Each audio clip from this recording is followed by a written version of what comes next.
This talk is about Professor Jordan Peterson.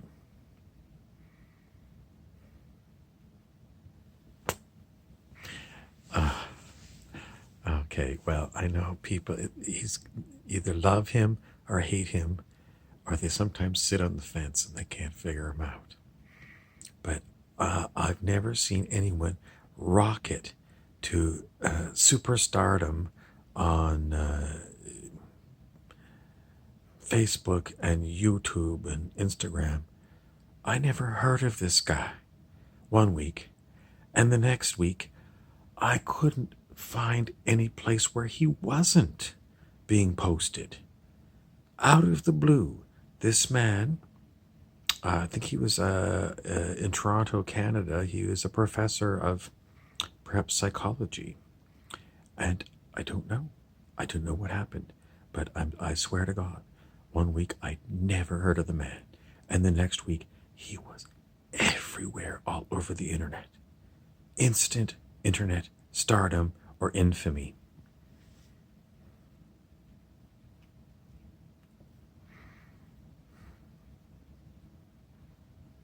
I haven't listened to very much Jordan Peterson. Perhaps two of his lectures on YouTube.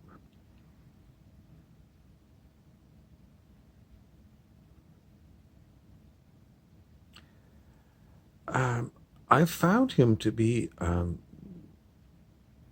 not going to tell you. I mean, clearly the man is capable of being a professor because he does speak well. He speaks very well. And some of the things that he talks about, like gender pronouns. When do I say pronouns? Prow is the front of a boat. Old-fashioned word for the front of a boat, the prow. Pronouns. I don't know. But his ideas about gender pronouns, in other words, people who don't want to use he or she, and I think he's very harsh on these kind of people. These kind of people are already on the fringes of society, and to pick on these kind of people is very harsh. But some of the other topics that he talks about, some of the depth psychology topics, he has very good lectures about. So don't throw the man out with the bathwater, the baby out with the bathwater, just because some of his opinions that come out seem rather harsh. Because some of his lectures are very interesting on non controversial topics. The reason that I'm talking about Jordan Peterson is I want to put a bunch of tags in this lecture with Dr. Jordan Peterson, Professor Jordan Peterson. Jordan Peterson sucks. I love Jordan Peterson for Pope. All kinds of tags like this because I want people who are internet trolls who are trolling for Jordan Peterson to find my videos. That's why I tag these videos. If you see how many tags I give you, if you haven't gone to look at my videos and seen how many tags I've got, you might need to go to an old school desktop computer because the desktop version of YouTube tends to give you more information about each video than if you watch it on your smartphone. But I usually gave you maybe 35 tags on each video. It takes me a long time to do my tagging. I call it tagging and bagging. That was from, it's really crude, but tag 'em and bag 'em is basically what you do in the army when one of the soldiers dies. You put a toe tag on them, so with their name and serial number, and seriously, a tag with that information and maybe with a rubber band or wire or something. You put it around one of their big toes, so they've been tagged, so you got an identity on them, and then you put them in a body bag. And a body bag is like a big, um, well, it's a big zip up bag. It's got a big zipper in it, and you put the body in it, and then you zip it up like a sleeping bag, and then you can put the body into a coffin if you got them, or just ship them like that, put them on a plane and send them back to wherever the hell they came from. Tag them and bag them. I shouldn't laugh. I mean, it's really, I don't know where I got this phrase, tag them and bag them from. Must have been one of those crude jokes, the ones that you're afraid to laugh at. And that's the thing with Jordan Peterson is like, some of these things, activists take them very seriously. Very serious. And, if you're a comic, yeah, you're kind of afraid to touch these topics in some ways because they're very touchy. And among certain people who are very serious about their pet issue, they're going to freak out if you start making jokes about things like, dead soldiers or something. The metaphysical writer Stuart Wilde used to say, run away from serious people.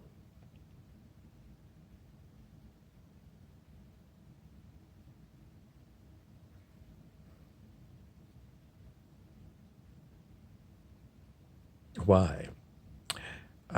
Mostly because serious people, if they get annoyed at you, they will come running after you.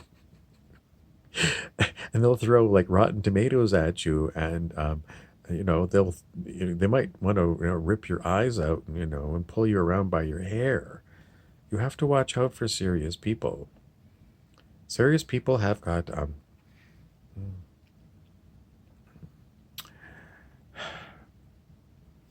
they got severe trauma issues, and that's why they're so serious. Serious trauma to their personality. And they probably, either know somebody or personally were traumatized. So it's very delicate to make humor. It's called black humor, or it's not African American humor. It's black humor, as in gallows humor, humor about death, dead bodies. It's very well. I'll tell you what. When I was about 16, there was a novelty store in my town, and they had walls and walls covered with racist humor books and sexist humor books and off-color, tasteless, totally tasteless jokes. Why did they put them there? Because people bought them. People love these kind of books. It's totally politically incorrect. But if you're a teenager, and I was in the 1980s, this novelty store was full of people because they were all standing there picking up these comic books. They were joke books, and they were all about things that you're not allowed to say today. And even in those days, officially, this stuff was, you're not supposed to read this. It's the forbidden fruit. In other words, if you censor things, or you say somehow that it's inappropriate to read these things, people's monkey minds go crazy, and they'll do anything to get their hands on a copy of one of these forbidden, censored books. Vice President Al Gore, his wife Tipper Gore, was a crusader against profanity, swearing in music. And there were all kinds of hearings at Capitol Hill in Washington, D.C., about the fact that the youth were being corrupted by listening to music where there was profanity being used. And Tipper Gore she was crusading on this issue. And the late Frank Zappa, the musician, came in and he gave a huge anti censorship speech. Well, you can probably find it on YouTube. And Frank Zappa's music is kind of offbeat. One of his songs that sticks in my mind was Don't Eat the Yellow Snow. So he's definitely offbeat. And, his children's names are totally bizarro. Moon Unit Zappa is his daughter, and Dweezil Zappa is his son. I mean, totally bizarre names. Anyway, Tipper Gore got her way partly. I mean, I think she wanted to just ban this music completely. But even today, if you see a record store that carries, records that are still wrapped in the original wrapping, they'll say like there's a warning like parental advisory on it and something or other, and that's all traced back to Tipper Gore, Al Gore's wife. Al Gore is famous for promoting a movie called An Inconvenient Truth.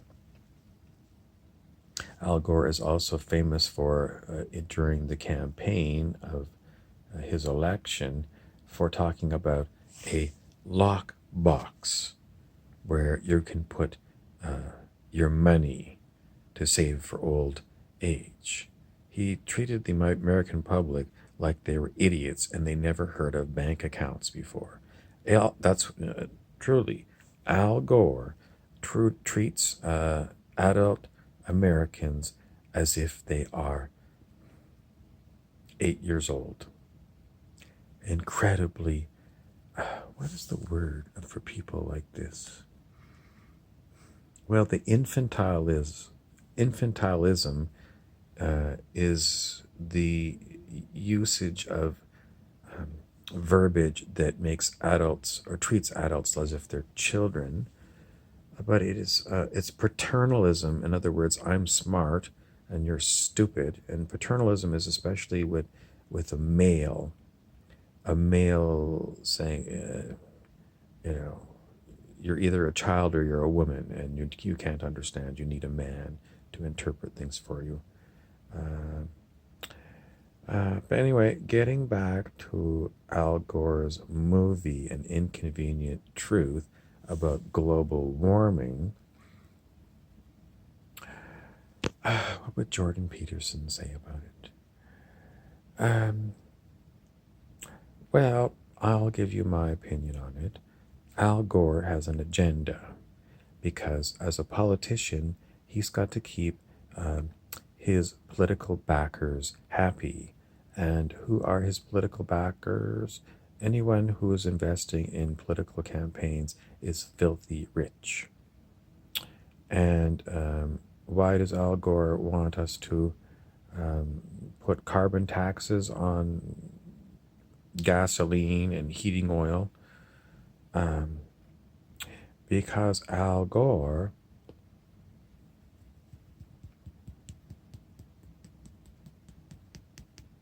is a tax and spend liberal. I don't know.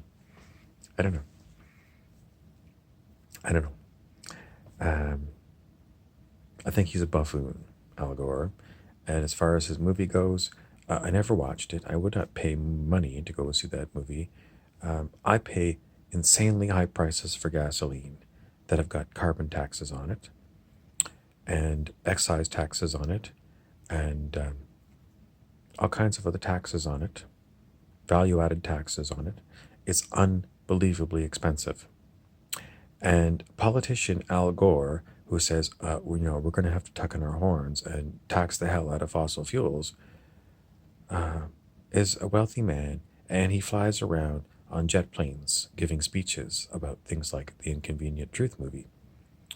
Now, jet planes burn way, way, way more fossil fuel than your average family car or truck. So he is a huge hypocrite because he burns up so much fossil fuel because he's got this thing called a monkey mind and a mouth that just runs on. He's got run on mouth. It's also called verbal diarrhea.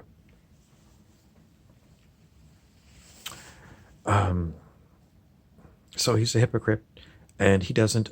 He's wealthy, and he doesn't understand the man on the street. In other words, a working person who's having a hard time with their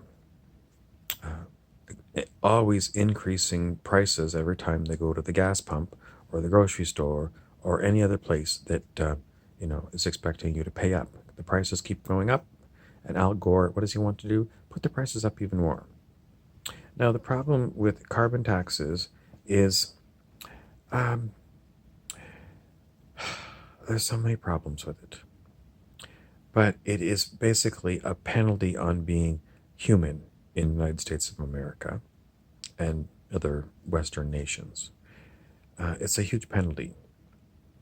Now, Al Gore, when he's vice president, gets driven around in huge limousines that are gas guzzlers, and he's got to have an entourage of motorcycle cops and Secret Service police people following him. So he's got a huge number of vehicles burning up gas every time he goes somewhere. And he tells you, you can't use gasoline. But there is really no alternative because everyone knows electric cars are super expensive. And if you're, a working person, they're out of reach. So what do these want you to do? Take the bus? Well, in some cities, the bus systems or the subway systems are quite good for getting around. And it's actually easier to get around by bus and subway than by automobile. But that's not too many cities. A lot of cities, you have to wait for. You're lucky if a bus comes by once every 20 minutes, during peak periods. But if you're out at nighttime and it's January and it's, 30 below, because a lot of cities get very cold in January in North America, waiting for the bus is a huge penalty on being human because it's bloody cold and the wind is howling. And you can't afford a car, you can't afford the gas, you can't afford the insurance. So the last thing you're going to do is you're going to try and borrow some money from somebody so you can take an expensive bus ride because buses should be free. If this really made sense, you should subsidize free use of public transportation if you're going to put carbon taxes on private automobiles, but it doesn't happen. You still have to cough up money to get on the bus.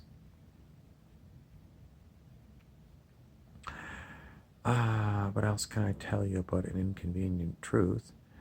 Well,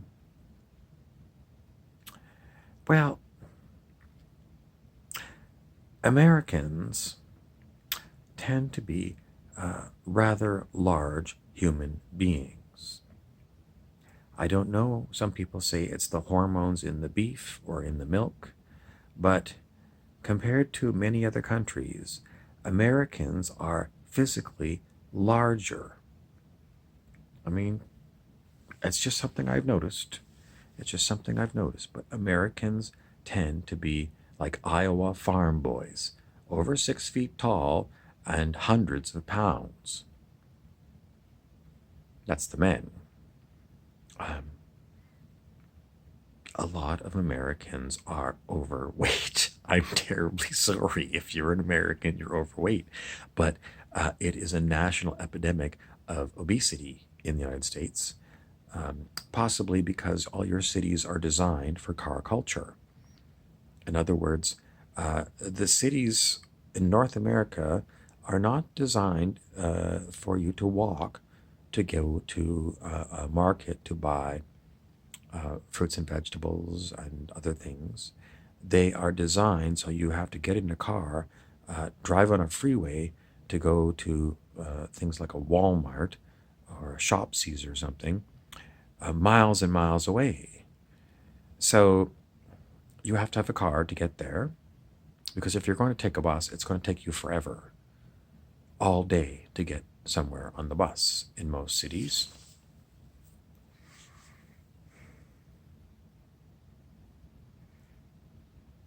Pat Morita, the actor, who's famous for being in Happy Days, the TV show, and The Karate Kid, um, one of his movies or TV shows he did, he played a cop in Los Angeles who didn't drive. He didn't have a driver's license.